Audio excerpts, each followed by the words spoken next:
Welcome to Moments with Marianne. I'm so delighted we're spending this time here today. We have just an inspiring and empowering show coming right up with special guest Benjamin Decker, and he's here today to share with us his new book, Practical Meditation for Beginners, 10 Days to a Happier, Calmer You. Who couldn't use more of that? Now, Benjamin is a social activist, meditation teacher, and entrepreneur.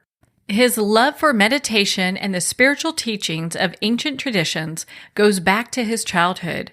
Ever the idealist and enthusiastic learner, his enthusiasm for meditation has won him praise by Conscious Lifestyle magazine as one of the world's leading meditation teachers, and Well Plus Good as the superstar meditation instructor. Ben has shared his love for meditation with thousands. His work is universal, well-rounded, and rooted in ancient wisdom for the modern times. So let's welcome to the show, Benjamin Decker. Thanks so much for having me, Marianne. What a pleasure it is to have you here. And gosh, I just loved your book. I thought it was such a great accomplishment as far as getting people from kind of feeling kind of like, I don't know about meditating to where they're feeling a little bit more confident. Oh, yeah, definitely. I'm really happy with the final product. Had such a great experience working with the publisher. Had great editors who really held me to a very high standard of readability, as well as, really checking any kind of scientific or religious or historical facts that I mention, just to keep it all really, really accurate, which was a really cool experience. Well, it has a very nice flow, and I love the subtitle, 10 Days to a Happier, Calmer You. And so I've got to ask, how did you get into the whole path of mindfulness and that inner self-reflection? When I grew up, I had a couple interesting conditions. I was raised by a woman named Karma. My beautiful mother's name is Karma. And so there was this concept of karma that was just introduced into my mind really, really young because people were asking about my mother's name. And my father was a direct descendant of a founding family of the Mormon Church. So we were in this Mormon household. I had 4 brothers, 2 older brothers and 2 younger brothers. And in the Mormon tradition, there's a lot of contemplation, a lot of meditation. And so that sort of paired with this idea of karma and the fact that I had such a big family set me up to really ask big questions about eternity and about spirituality and about my place in all of that, Well, it's interesting when we make that dive into, where do we fit into the cosmos and how do I fit in this big universe? Sometimes it can be a little overwhelming. And I felt that your book gave people, bite-sized, just kind of opportunities to dive into that practice without feeling overwhelmed. Thank you. Yeah, the idea was based on this concept where I've studied so many different traditions, so many different practices over the years. And, of course, I mentioned my childhood. That brought me into deep studies of different religions and different practices over the years. And going through all of that, I really had to go through a lot of training to learn each one of those different things in there. It's 10 days to a happier, calmer you because it's 10 techniques, as you know. You've seen it. The 10 techniques, I was deliberating the different ways we could present them. One way we could present them was based on their benefits. If you're looking for this kind of benefit, you can try this kind of meditation. But what it came down to was this idea that if we walk someone through 10 very simple, basic meditations, it'll sort of be a multifaceted experience for them. And there's, of course, a little bit of a survey approach in there, too, where we have the journal prompts And the final chapter is on developing your new practice out in your own life based on, your journal entries throughout the week, based on your experience of those 10 practices. Well, it makes it really easy for people to get very involved in their practice, and I felt it was a great guide for that.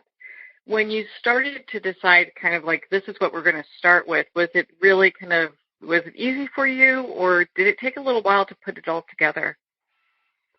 I had such great support from my publisher. I had such an amazing editor. My editor's name is Camille Hayes.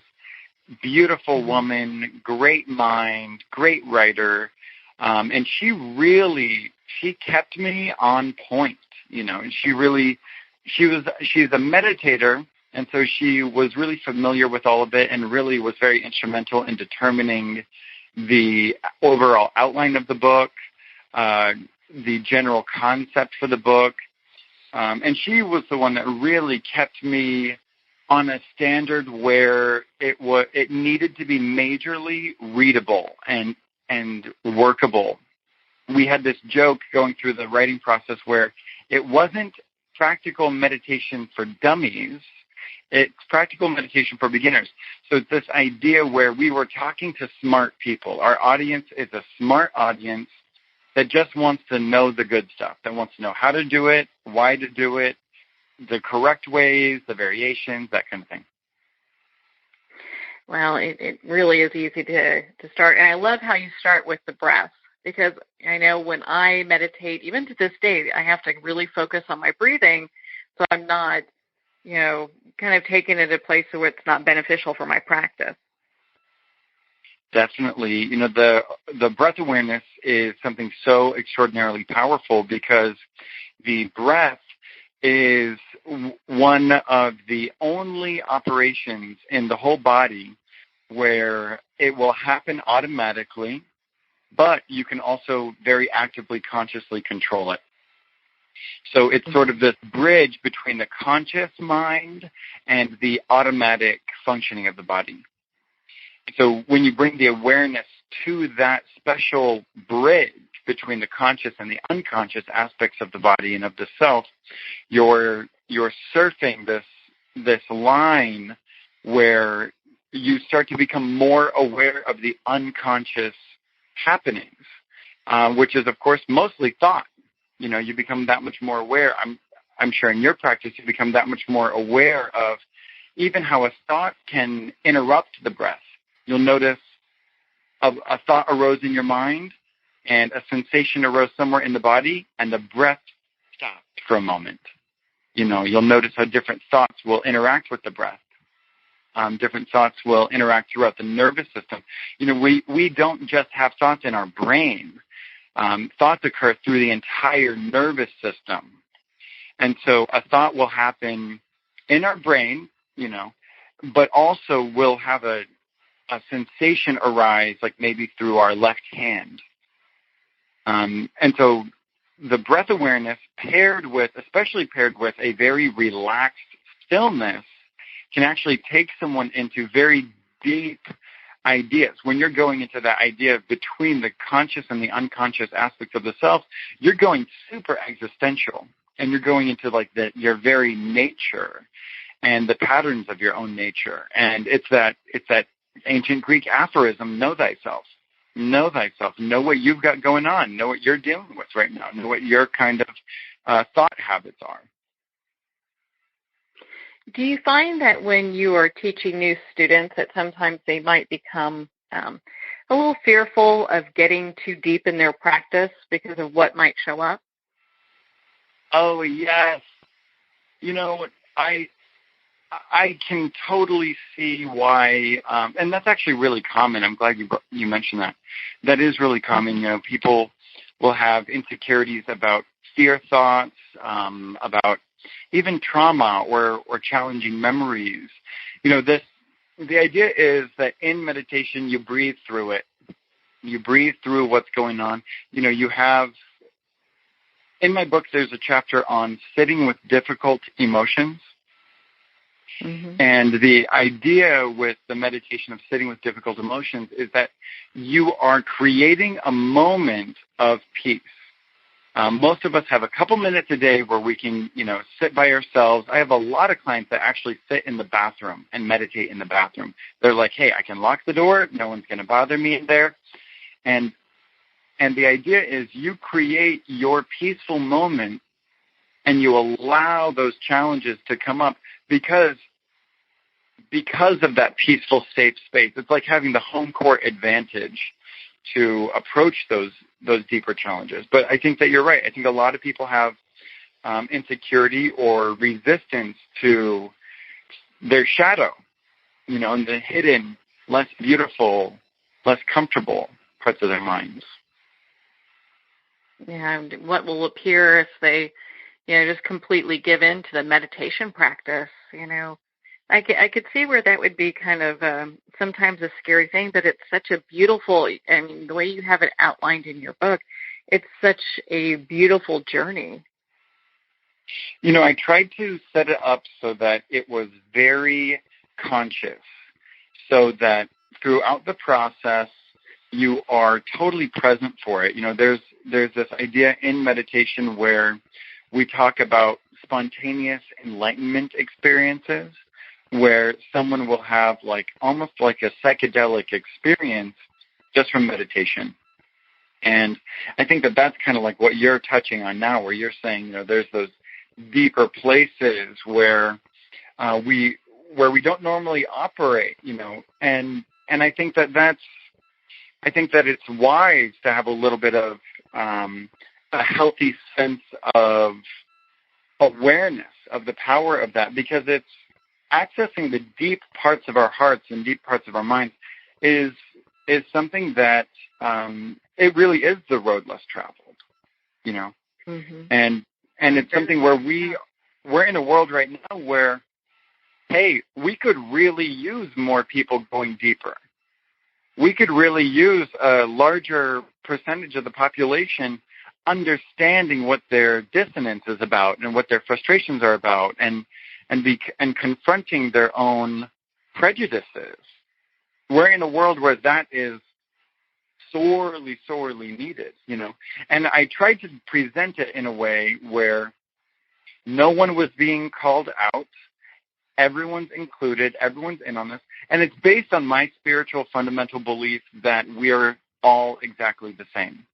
Our personalities are different, and our circumstances are different, and our free will, of course, sets us up to be doing all kinds of different things. But, the part of you that's listening to me and the part of me that's listening to you, and there's that interplay between us, it's the same. Not only are we equals, deeper than your body, deeper than your mind, deeper than your personality, not only are we equals, we're the same.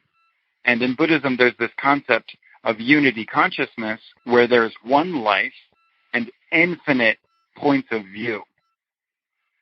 And so I don't go super deep into some of these more challenging concepts in this book because I didn't write an esoteric book.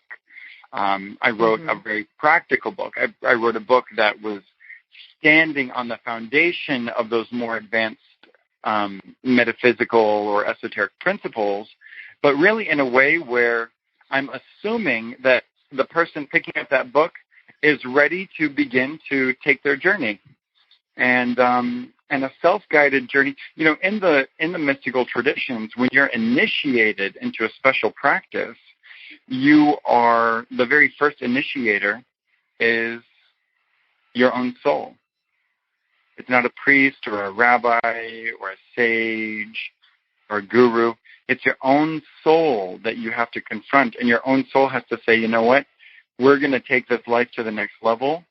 We're going to take our own lives that much more seriously. We're going to see things as they are, even if they're not pretty, even if they're scary, and we are going to be there for it. We're going to be present for this life. We're going to begin to allow our soul and our physical body to begin to have this new kind of interplay where we allow our animal nature, our physical body, or our monkey mind to hand over control to our higher ideals or our soul. And so this idea is ending with loving kindness is basically what I was going to say. You know, the 10th day is loving kindness, where you're embracing compassion for yourself and for all living beings. I think that's such a beautiful place that you end on day 10, you know, because, gosh, you're so right. We could use so much more loving kindness in this world, and really starting with ourselves, you know, because a lot of times people are, when they have these angst and these anxieties, it feels like it's starting within. It's this internal conflict that they have going on. Absolutely. I mean, I can speak for myself that if I look, there are issues that we have with each other and with our colleagues and everything that are very real and need to be addressed. But also, every single situation, every single disconnect, or every single challenge, for me, I know that when I look within, I am hard on myself. I'm hard on myself for how I look, for how my website looks, for the words that I say, making sure that I'm impeccable and perfect with all my facts, making sure that my delivery is excellent and top-notch and pristine. And you know, I grew up in working in the entertainment industry. I was a model and an actor when I was a kid, and that really did something to my conditioning, where I had to perform and I had to audition and I faced extraordinary amounts of rejection. And I was also, you know, being raised Mormon and experiencing such an unusual combination of going to Mormon church, believing that we were Christian and believing that we were doing what we were supposed to be doing, that I was in the place I was supposed to be, and then going to public schools, and at schools, the other Christian kids didn't even believe that Mormons were Christian. They would tell us, oh, Mormons practice witchcraft, Mormons are evil. And I was in this like dichotomy where I was like, wow, what's even going on? Who's right here? What's true? You know, what even is true about any of this? Is there something wrong with me? And that internalized insecurity, and when we watch when we watch TV and we see these people with beautiful hair and makeup, and they've got these great healthy bodies, and they look like Greek gods and goddesses, and their teeth look like they were photoshopped on, you know, it's hard not to feel imperfect or not good enough. You know, and so that's why I think that what you're saying is exactly right. We have to start with that loving kindness for ourselves, so that we can begin to breathe into it and feel it in our bodies and create that field of loving kindness before we even start to bring to mind another person and say, you know, I'm bringing my relationship with you is built on the foundation that I respect myself. I think that's so beautiful, and it's easy to see why so many people are attracted to what it is you have to say, your meditations and your practice, because of the energy that you bring to it. It's reflective in your book, on your website, in your videos that you have listed there. I've watched quite a few, and you can really see your heart through them, which I think is a real testament to you as a person and a soul. Well, thank you so much for that. I so appreciate those words. Oh, of course. You know, there's that idea that you can only see in others what is true about yourself, you know. And that's a really interesting concept, because in neuroscience, it evokes this concept of the mirror neurons, where, you know, you and I are strangers walking down the street and we cross paths and we happen to make eye contact, and you smile at me and I automatically smile back, you know. It's our impulse to naturally mirror what's going on. Or, you know, walking down the street and someone scowls at you, you know, and you feel that mirror. You feel the mirror of, oh, you want to scowl too. You feel that same kind of thing, you know. And so when I hear you say that you can see my heart through that, it's because of your connection, I believe, your connection to your heart, that you can even look at me and say, oh, that guy's in his heart zone. That guy's connected to his heart. He lives out of his heart because of the way you so passionately live from your heart. Aw, you're going to make me cry. Oh, my goodness. Well, and, I have really enjoyed your book, Practical Meditation for Beginners. And I think when I was starting to meditate, if I had a book like this, it would have helped me tremendously, because I have a monkey mind, and my little monkey mind was taken off going, are we meditating yet? Is it happening? All these questions. When you have new students that come to you, what is the number one thing that they see that they struggle with in meditation?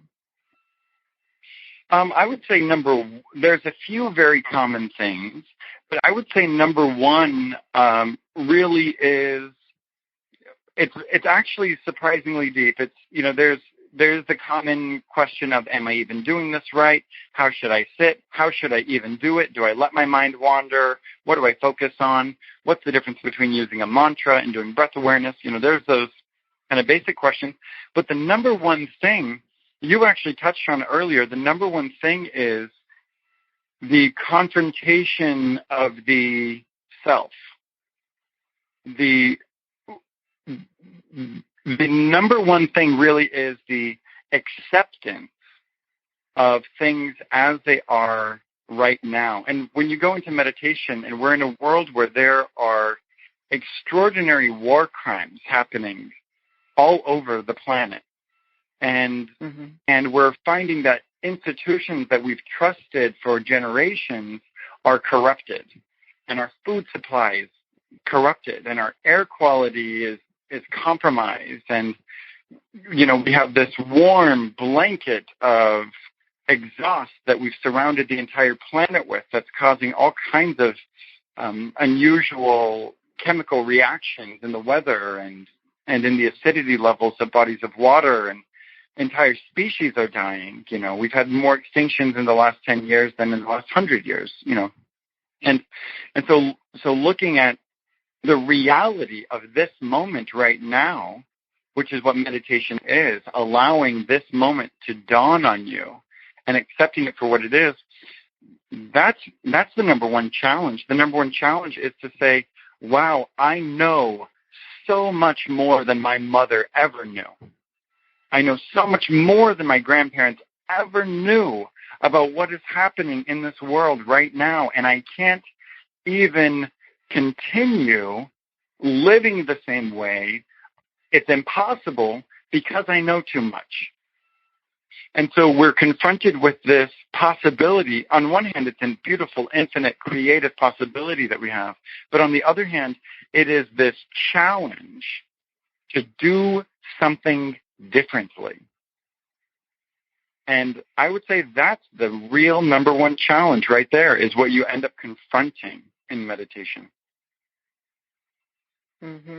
Looking at what can we do because it's interesting when we connect with, people or animals or environment or whatever the case is, we can't look at that and then say all of this is okay. We have to become, like part of the solution. Exactly. And this idea that we really are connected, that's what I love so much about the loving kindness meditation, is that you can experience something that you can't intellectually. Processing something intellectually is different than the visceral experience of it. And going into the real meditation, that's what I love about meditation, because you're using these dormant forces within yourself, especially a loving kindness meditation. You're wielding the magical energy of love, which I believe is sacred, divine energy. One of my favorite quotes is, "There's no religion higher than truth." And I would say, I would tweak that and say, there's no religion higher than love. And when we can access that love quality in us, we have miraculous levels of generosity. We have miraculous kinds of forgiveness that we can experience. And by giving ourselves the opportunity to really go there, love does something to the mind that nothing else can do. Love will give you a new idea where no one gets hurt. Love will show you a solution to any problem that can happen in a way where no one gets hurt. And that's something only love can do. That's so beautiful. And it's so true. I mean, when we look at the example of the person walking down the street with a frown on their face, making the choice to smile at that person because maybe that's the only smile they'll get all day long. I mean, we don't know what another person goes through. You look at offering loving kindness to others, what a huge impact that makes. There's that exercise of a mindful walking, loving kindness meditation. So you go for a walk and you offer that loving kindness to anyone you see, and it's telepathic. We are all so much more telepathic than we realize. We go around in the streets, and if you have a spark in your smile, if you have that little sparkle of sincerity in that smile that you give someone. I was walking down, I live in West Hollywood, California. I was walking down the street the other day, and there was this woman in headphones, and she looked at me, and she gave me kind of one of those fake smiles. You know what I mean? Kind of like, I'm smiling just because I'm supposed to smile, Mm-hmm. And it felt kind of weird. And I was so aware energetically. I was on one of my little West Hollywood City mindful walk meditations, and I just was like, oh, that was kind of interesting. That was kind of like an interesting energy. And then another woman was walking, and she smiled at me, and I just felt such bright energy from her. And I was like, that woman sent happiness out with that smile, whereas the other woman, it was like an outside-in smile. You know what I mean? Where it was like, I'm choosing to smile because I think I'm supposed to right now, versus I'm smiling because I am happy right now, and I'm sharing my happiness in this moment with whoever's around.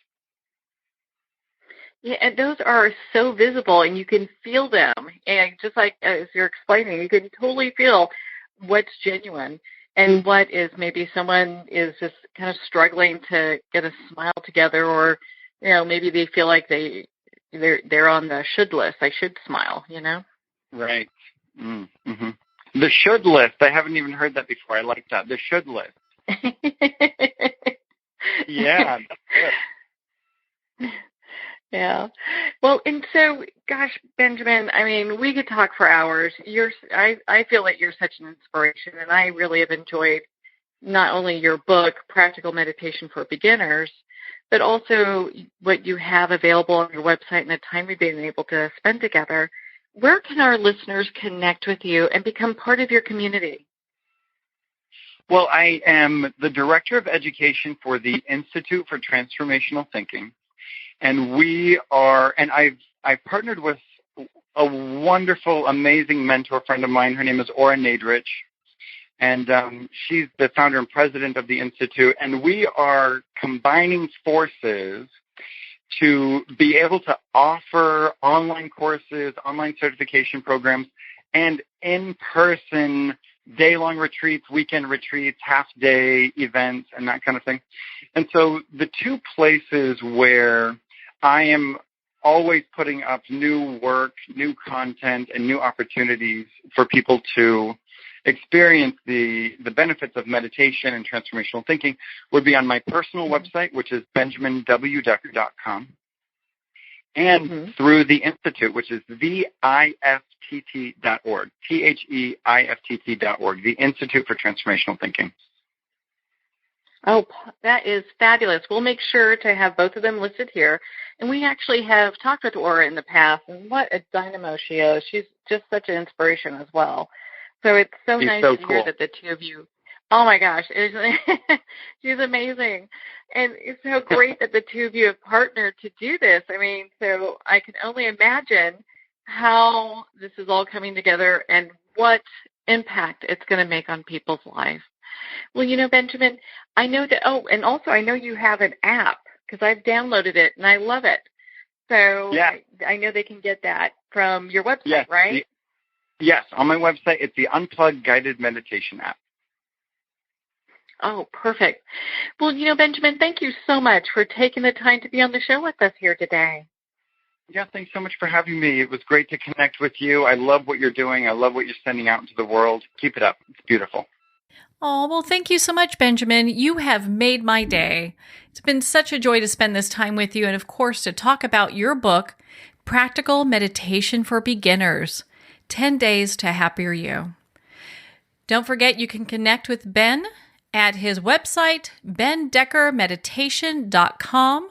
Make sure to join him on social media, be part of his community, and of course, go ahead and pick up his book, Practical Meditation for Beginners. Well, we're at the end of our time today. I would like to thank everyone for tuning in. You've been listening to Moments with Marianne. And remember, make every moment count.